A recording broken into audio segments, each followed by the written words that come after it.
I don't know what we can talk about in this nation without talking about white superiority, honestly.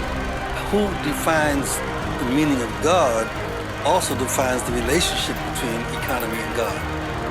African Americans spent $1.3 trillion last year, making us the 16th wealthiest nation in the world. Why have we not turned those riches into wealth to develop our community? How does the ratio between the men and women influence, the new laws? Sure. Yeah, well, in both the colonies of Maryland and Virginia, there was an incredible gender imbalance. There was about anywhere from 8 to 12 men for every woman in the colony. Wow. Yeah, and so women were a hot commodity, as you can imagine. And so another thing that we know is that if you can remember that gender imbalance, and then we had not an uncommon practice of men of African descent marrying English women, right? And the marriages were permitted, and we know that among the masses, among the 99%, they were accepted. There's not even a piece of anecdotal evidence that suggests otherwise, that those marriages were viewed in a negative way.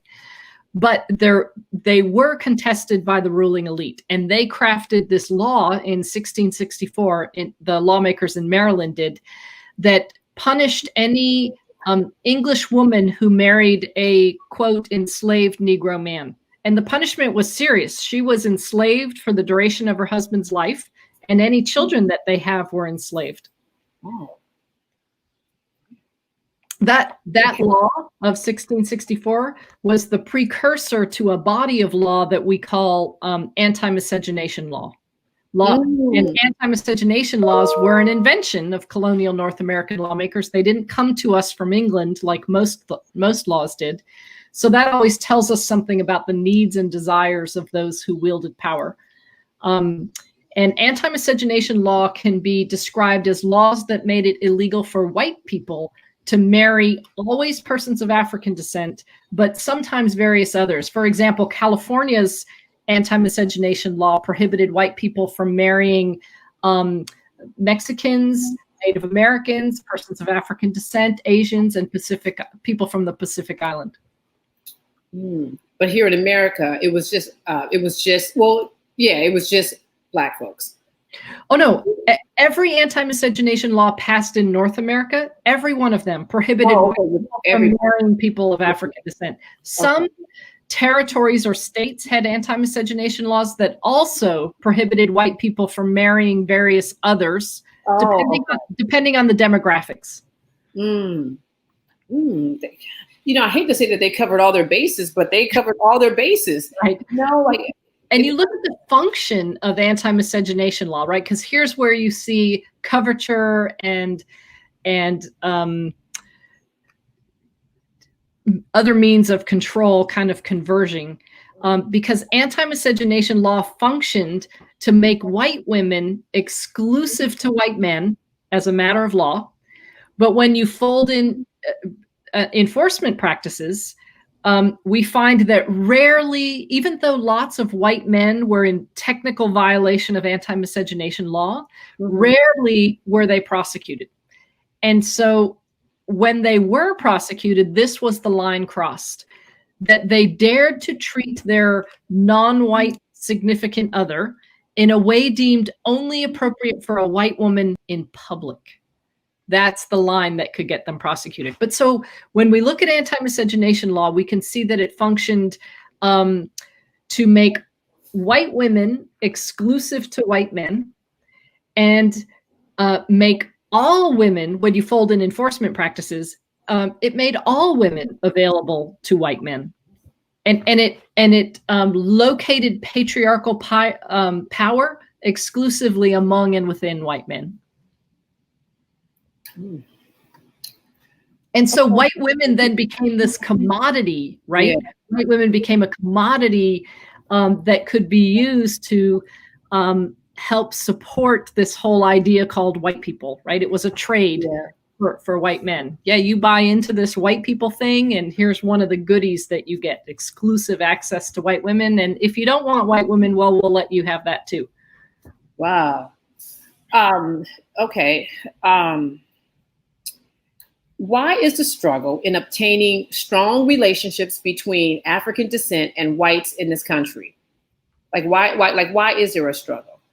I mean, in your opinion, what's like the biggest We live in the same moment, radically different lives, depending upon whether one is white or not white. Radically different lives. Right? Like when I think about my childhood and the stuff I learned, I had a little white doll. I was given Barbie dolls, right? That they represented this ideal beauty. I went to Catholic masses where Jesus was a white guy with blue eyes, right? And whiteness was affirmed everywhere I looked. And so I was given this heightened, excessive self-affirmation racially all over the place. And so you contrast that with different people of color who grew up in a similar context. And that's why we have colorism within lots of groups, where you have a privileging of being lighter skinned, and you know, there's the psychology of it is sad and harmful and terrible. Yeah.